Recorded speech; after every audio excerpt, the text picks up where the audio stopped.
राधा ने कहा, कान्हा, तुम्हें पूरे संसार की रक्षा करनी है।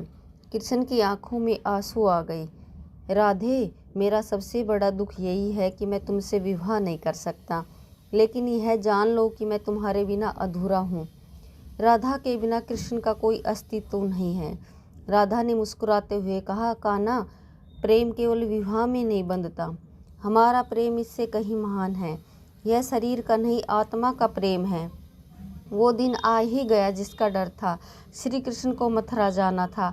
अक्रूर उन्हें लेने आया था। सारे ब्रजवासी रो रहे थे। नंदी यशोदा की आंखों से आंसू बह रहे थे, लेकिन सबसे ज़्यादा दुखी राधा थी। राधा ने कृष्ण से अकेले में मिलने की इच्छा जताई। यमुना के किनारे उसी स्थान पर जहाँ वे पहली बार मिले थे, दोनों खड़े थे। राधा कृष्ण की आवाज़ में दर्द था। मैं जा रहा हूँ, पता नहीं कब वापस आ पाऊँगा। राधा ने कृष्ण के हाथों को अपने हाथों में ले लिया। कान्हा, तुम्हें जाना ही होगा, यही तुम्हारा धर्म है, लेकिन एक वादा करो, तुम मुझे कभी नहीं भूलोगे। राधे, भला मैं तुम्हें कैसे भूल सकता हूँ? तुम मेरे सांसों में बसी हो, मेरे हृदय की धड़कनों में हो। जब भी मैं बांसुरी बजाऊंगा, उसमें तुम्हारा ही नाम होगा। राधा के नेत्रों से अश्रुधारा बह रही थी। कान्हा, मैं भी तुम्हारा इंतजार करूंगी, जन जन तक तुम्हारा इंतजार करूंगी। कृष्ण ने राधा के माथे पर एक प्रेम भरा चुंबन लिया। राधे, यह विदाई नहीं है, यह केवल शरीर का वियोग है। आत्मा तो हमेशा साथ रहेगी। रथ आ गया था। अक्रूर प्रतीक्षा कर रहा था। कृष्ण को जाना था। वो रथ पर बैठे और पीछे मुड़कर राधा को देखा।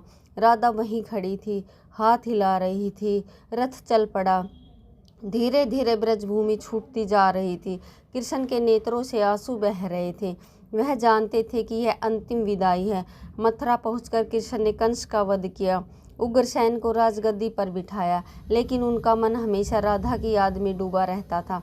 रात में जब वह अकेले होते तो बांसुरी बजाते और राधा को याद करते। राधे, कहाँ हो तुम? क्या कर रही हो? क्या तुम भी मुझे याद करती हो? कृष्ण मन ही मन पूछते रहते। उधर बरसाना में राधा का विवाह रेयान से हो गया था, लेकिन उनका मन हमेशा कृष्ण में ही लगा रहता था। रात में वह छत पर जाकर आकाश की ओर देखती और कृष्ण से बात करती। कान्हा, तुम कहाँ हो? कैसे हो? क्या तुम भी मुझे याद करते हो? राधा आंसू बहाते हुए पूछती रहती। एक दिन कृष्ण के पास एक पत्र आया। विदर्भ राज्य की राजकुमारी रुक्मणी का पत्र था। उसमें लिखा था, हे कृष्ण, मैंने आपके बारे में सुना है, आपकी वीरता, आपकी दयालुता के बारे में सुना है। मैं आपसे विवाह करना चाहती हूँ, लेकिन मेरे भाई रुक्मणी ने मेरा विवाह